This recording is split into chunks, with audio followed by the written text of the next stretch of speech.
There are three things in California that will have a huge impact on how you can develop your real estate parcel. Those three things are land use regulations, land development standards, and environmental regulations. Those are the three things. So in this video, we're going to talk about the first two. We're going to talk about land use regulation and land development standards, how they overlap, why that causes problems. Okay, but before we do that, let's give you a quick definition. So when I say land use regulations, what do I mean? Land use regulations are rules about how you can create, change, and use parcels of land. Okay, let me say that one more time. Land use regulations are rules about how you can create, change, and use parcels of land. So examples of land use regulations would be zoning. And in California, we have what we call the Subdivision Map Act. So those are both examples of what I call land use regulations. Okay, so what about land development standards? What are those? Land development standards are rules about the design and construction of buildings and civil infrastructure. So when I say civil infrastructure, I'm talking about things like utilities, parking lots, parks, ponds, that kind of thing.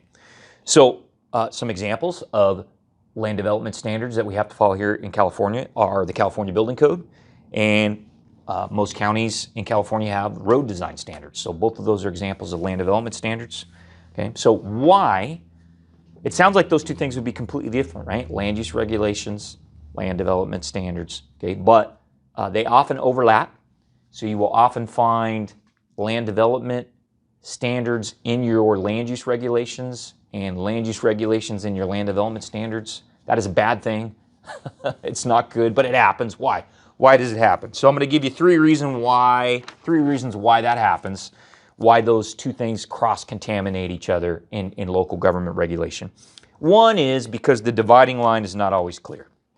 So there are some gray areas, although I think if the agencies tried a little harder, local governments, they could probably avoid it. But there are some gray areas. I'm not going to say it's always black and white. So as an example, you might have a land use regulation that tells you how wide your street has to be, your street right away. Okay, that's going to affect the way you create and configure parcels. Okay, but that is going to be related to the type of street that you have to build, right? Is it a minor collector? Is it a major collector? Is it an arterial? There's different types of streets. They require different right-of-way widths, and so you might find that the requirement for the street right-of-way width in the road design standards, or you might find the type of road you need to build, which is part of the land development standards, you might find that in the land use regulations. So they get mixed. They shouldn't, but they do. Sometimes they do. So the other reason it happens, the second reason is that cross-contamination happens is because local governments tend to want to push land development standards into the land use regulations. Why? Why would they do that? Because the land use regulations typically take effect before the land development standards do, and government agencies are always trying to, not always, but frequently trying to push the conditions and mitigation measures earlier in the process. They have an incentive to do that. Okay, so there's some creep that happens there. There's creep. The land development standards slowly pollute the land use regulations. Okay, but then you have the development community. They're always trying to push back on that. They're trying to push the land development standards, the implementation of those standards as close as they can in time to the actual sale or lease. So the local governments want it earlier in the process, the developers want it later in the process, and so there's a little bit of a tug of war, and that's why some of that cross-contamination happens. So how does it cause problems? If you're involved in land development in California, why does the overlap between land use regulations and land development standards, why does that cause problems? The first reason is it adds confusion to what is already complicated.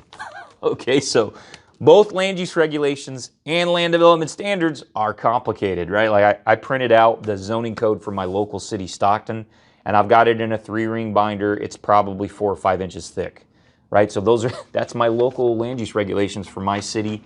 So it's already complicated, okay? And so it just adds confusion when the two things mix. It create when they mix those up, it creates questions like who has the authority to enforce this? When does this particular thing the government's asking me to do, when does it have to be done?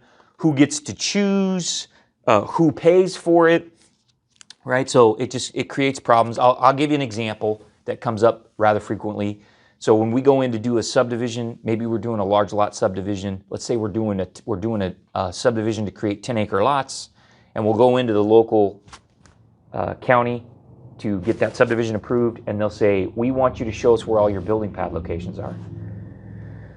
Okay, that's a land development standard, not a land use regulation. Okay, and so my response to the county in that situation is, well, maybe my developer doesn't want to decide where the building pads are going to go yet. Maybe he wants to let the people that buy these lots decide where they want to put their house, right? Why are you going to make my developer choose when the buyer might want a different location, right? So there's some tension there, right? The county's going to say, well, we want to know that you have a viable lot. We want to know that there's a viable building pad here. And the developer's going to say, no, I want to let my buyers choose where to put their house. I don't want to constrain that. It's going to make the lots less valuable, right? And so there's some inherent tension there. So it makes things more complicated and confusing.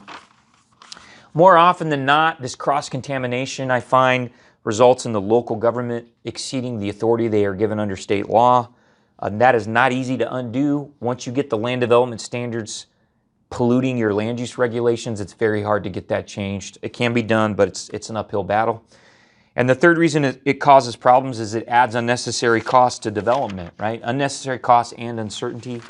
You know, I don't think anybody cared about that 10 years ago, but now in California, we're starting to really take a look at the cost of housing. Some folks are getting very concerned about that. And this is part of the reason why things are expensive in California, because when we let the land development standards creep into the land use regulations, it creates extra costs and uncertainty.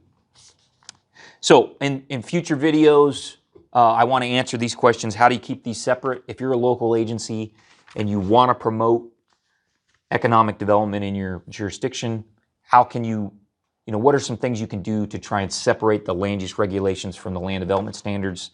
That's going to make things easier for developers in your community. I'm also going to do some videos that talk about these conditions or mitigation measures that are imposed by either your land use regulations or your land development standards. How do you decide when those should get applied? Are there some common sense things you can do, because that makes a big difference on the cost of a project?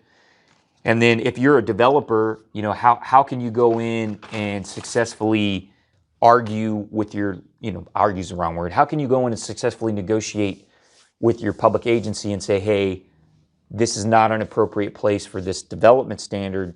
These are the land use regulations, and this condition of approval or this mitigation measure or this permit requirement should really be delayed, should be moved to later in the process. So I'll give you some tips on how to do that. One of them is work with a good land attorney, but there's some other things that you can do. So I appreciate you guys watching, and I hope you'll tune in for those future videos on this topic.